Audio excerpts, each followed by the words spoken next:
What's up? Welcome back. If you're new here, I'm Chloe. So with summer coming up and everything, I kind of just wanted to do a little tutorial on how I do my fake freckles. Alright, so of course I'm going to start by clipping my bangs back. Look at these cute freaking clips I got. I got them off of a girl on Etsy. Of course, I can put her Etsy link in the description. So first things first, what you're gonna need, I have a little liner brush like this. I've got like a little palette like these. You definitely don't need one. Like I started out using just like doing it on like my mirror of a palette. I'm using my Naked Basics palette. If you can't tell, I go in and use that shade Buck. I got you zoomed in now. I forgot one of the things that you need. Like the most important part of it. Of course, the most important thing that you need is setting spray of some kind. So I'm just using this because this is what I have. I'm just gonna start by spraying a little bit on here. Now that I've dripped it everywhere. Just dip my brush in and get it really wet. You can see how my brush had some stuff on it before. I'm going in on the Urban Decay. Treat it kind of like a watercolor. I'm just going back to my palette and I'm just gonna get it all back in the setting spray. And I just do this to kind of like dilute it a little bit, and then I just keep going back and forth between the two. Now that we have our little mixture here, I'm just gonna dip into it. This does dry up quickly, so you do have to kind of work quickly because obviously I don't wanna use that much setting spray. Then I honestly just go in and start dotting away. And you wanna make sure this is as random as possible. You don't want it to be too specific because that doesn't look like natural freckles. Like natural freckles are very all over the place and they're not perfect. They're also not perfect circles either. Sometimes I honestly just like, and it's fine because it just looks like a really big freckle. I wouldn't recommend that dramatic, but. And then you can do like lighter touches. I make sure to do like a few at a time. You don't need to do like one at a time or anything because I like to let them like set a little bit. You can't just like go in and let these sit and let it completely dry because it will look like that if it completely dries. And then you go in with your finger.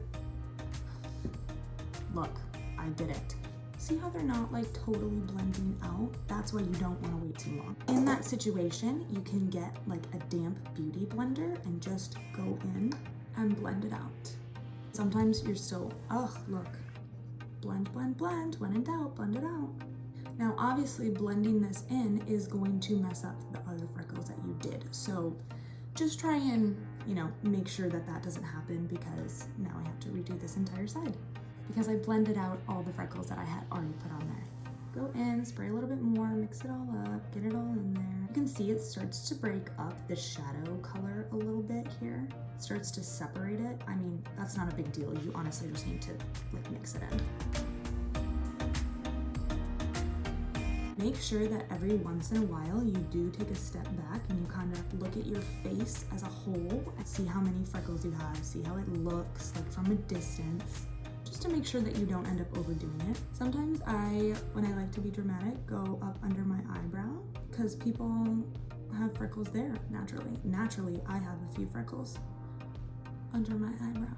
Just make sure they vary inside and make sure you're not like dragging your finger when you tap them to blend them out because you don't want them to smudge, obviously. Like you don't necessarily want them to be perfect circles because they don't have to be, but just be mindful.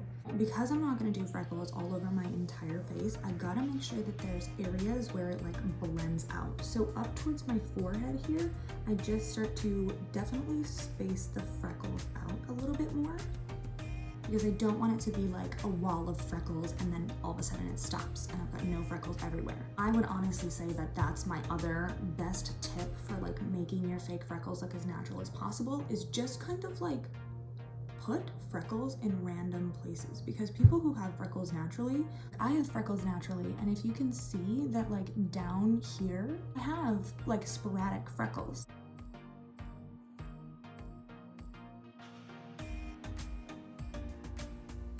If you can see, here's the side done, and here's the side not done. And I do this over my makeup just because I wear a lot of cream products, and so obviously I can't go back in with like a cream blush and put it over there and blend it out because that would blend all the freckles out, of course. I'm gonna give credit where credit is due. I did not come up with this. I definitely saw this from an influencer on Instagram. Her name is is, I'll tell you, her name is Laura Borgen. If you want to go check out her tutorial on it as well, you might just have to scroll down a little bit if you're going to her Instagram. So same thing here, going up on my nose, I want to make sure that I start to spread them out a little bit more so they're not as close together and they can just kind of like look like they fade out naturally. That is if you're going for the like as natural as possible look though. And just to clean this up, just take a Kleenex and literally wipe it right off. I'm just gonna set everything with the same setting spray. That's my wrist. Sounds not good. All right, there you are. I feel so summery right now. I feel like I've spent so much time in the sun and I love it. Especially because it just snowed again yesterday, so I need to feel a little summery. All right, you guys, that is all for this video. Thanks so much for watching, you guys. I hope you found this helpful. I'll see you next time.